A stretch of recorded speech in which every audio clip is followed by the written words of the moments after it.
Here was bringing a lot of emotionally heavy material, and I like to be different. So I'm not doing new shit, I'm doing dog shit. What? Yeah, this is about my dog. I can't play piano with a check. What am I doing? My big fear coming here was that what if they make me play piano? And I was like, nah, I got enough clothing, I can get through this. I'm just gonna record him for him. On the way here, I was like, I do want to do a comedy set about how Lean on Me and Summer School are essentially the same movie. An administrator who wants to save their children, help someone learn how to read, deals with a girl who's pregnant, gets bailed out at the end by the family, the relatives he helped. I mean, Lean on Me has 4 musical numbers, so it's got that going for it, you know. But Summer School had Mark Harmon and a guy named Chainsaw, so Yes, it does. it's anyone's race. So, because I love to change the mood, this is about my dead dog. Because it's funnier to me to change the mood 3 times, you know? I wrote this song back when I was living with my brother's dog. And he wasn't living with us, he was in New Jersey, because he had to pay for a house. Anywho, so me and Buddy, that was his name, Buddy, we got to know each other better as he went from middle age to late age because his original owner died, sad. But my brother ended up taking care of the dog with his girlfriend and his 3 friends. He dumped the girlfriend, lost the 3 friends, and had this house and dog and no one to look after it. That's where I come in. Because he's like, I want to live with you because dogs love you. And they do. And so me and Buddy, we got into the habit of after I came home from the service industry. Oh, I'm sorry. I went to school for music, so I worked in the service industry a lot. Yeah! So I'd come home at midnight, and me and Buddy would make the right outside the house. We'd go to the end of the street and walk back, and it was our midnight walk. And he'd come downstairs into the basement while I practiced piano. And he always had good ideas, but he had bad hips. And so he stopped being able to go down the stairs. And eventually, I had to go downstairs and play piano. I'd come upstairs, and me and Buddy would go for our walk. So me and Buddy are going for a walk, and eventually he can't go down the front stairs, so I have to lift him up to bring him downstairs. And it starts to feel like I'm not going to get to the end of the street one of these days. Aww. And so the last walk that we did make it to the end of the street, me and Buddy make that right we made like 100 times.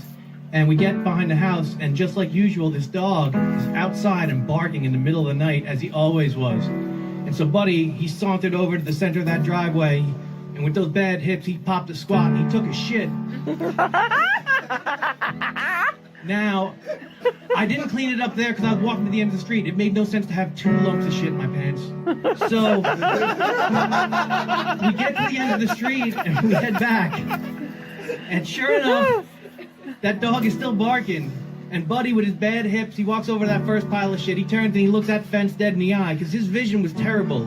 He was just looking at sound. And he popped a squat and he gave a second shit. And now I can't clean it up. It's art. And now I can't clean it up. And I just think, in a world where I want someone to give 2 shits, I found a dog who does. Yes! Ah, shit. And it makes me so happy and it makes me so sad because every time I touch the piano and I start to play things, I want to play this song. And every time I play this song, I feel like I'm still in that basement and I'm going to go upstairs and we're going to take another walk. Or not. But for a few minutes, it's not gone, it's still there. If I can hold on to the song, and that's what songwriting is to me. Songwriting to me is when you finish a song, it means that it takes you back to the place you were in spiritually, emotionally, physically, whatever you need. And it's exactly the core of why you wrote the song to begin with. You can make changes, you can make it elaborate, but if it doesn't have the core of why you wrote it, it's never complete. And you can change it, but until you make it more of what it was, it's never going to be what you want it to be. And this song is so special because for the rest of my life, I get to have my favorite song on the piano be about my favorite walks. And that's incredible. Who writes songs about walks? Aerosmith and Run DMC. Oh my god. Pantera. That was good.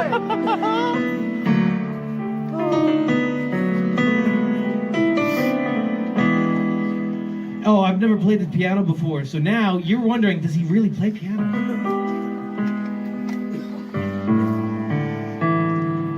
So if this should be the last one, hold on. Because when it's at your fingertips, it's still not gone.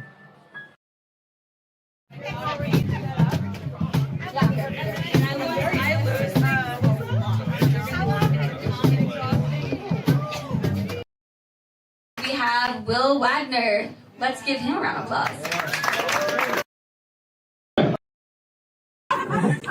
So I planned on doing for the first time in 2 years, I wrote a song that wasn't a joke.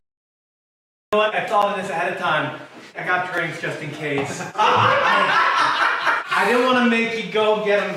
It's a Mountain Dew Code Red container, but it's got water. Of course it's got Mountain Dew. It's got the red one. Oh, this isn't even Mountain Dew. I don't even think that's the right shape. Hey, but seriously, if you see my script, it's on the ground somewhere. It's all my notes. There's so many words on that. Oh, I found the red one. Guys, don't worry. I figured it out.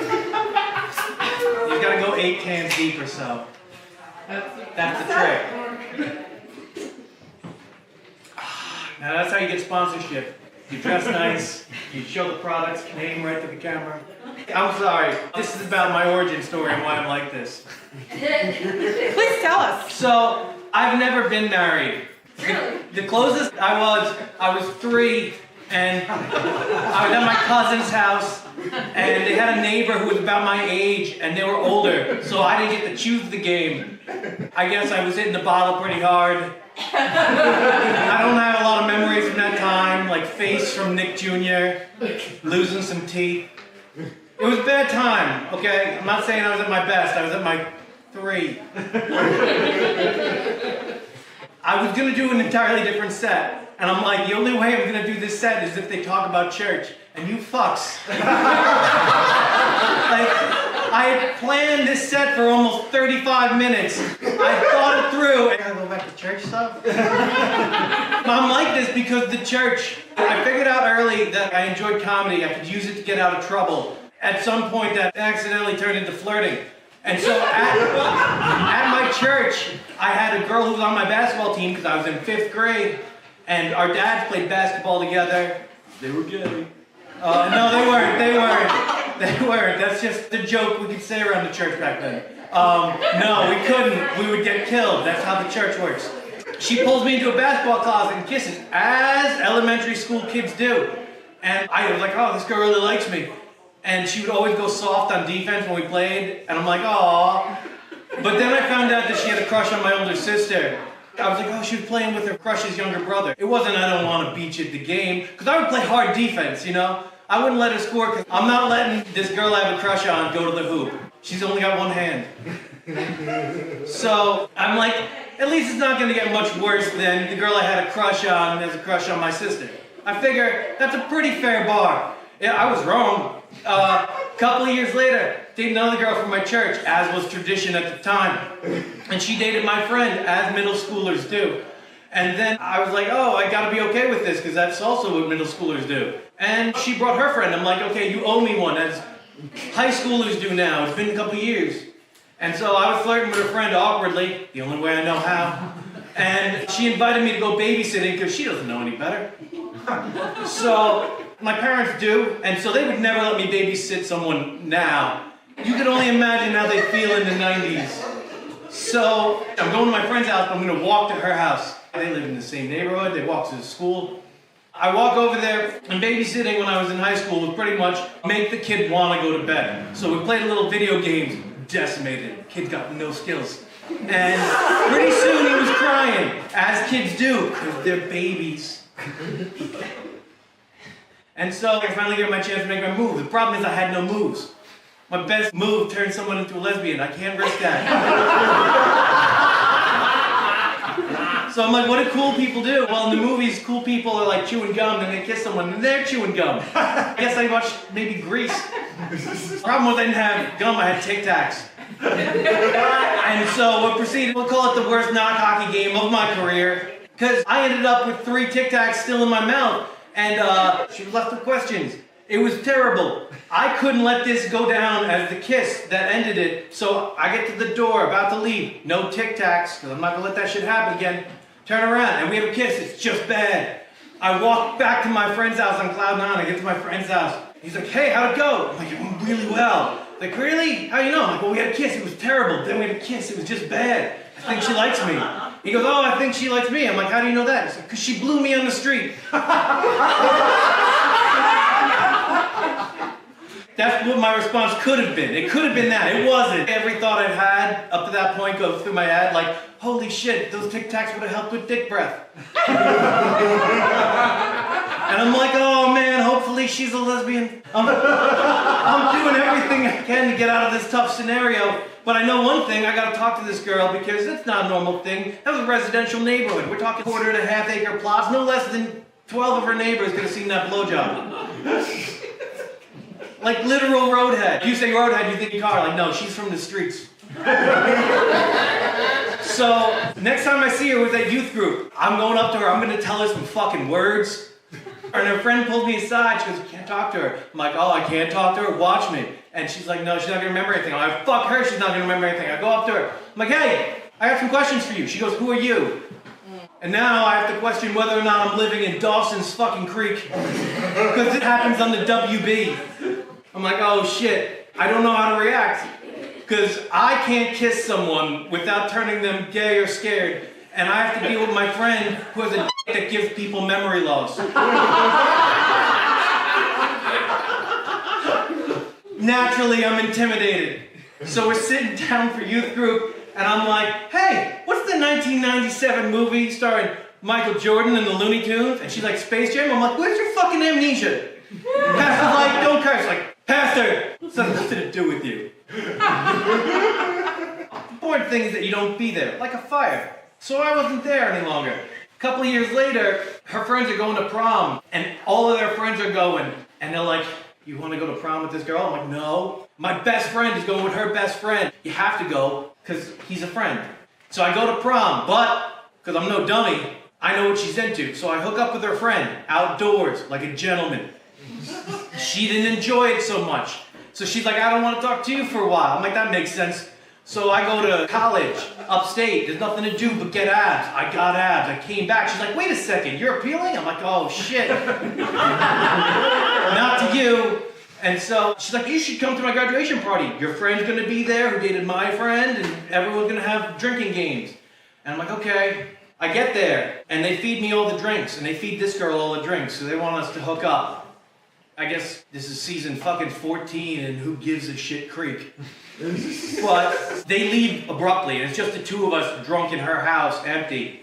And I'm like, oh no, I'm not doing this. I go upstairs to lay down in bed, go to sleep in the guest room.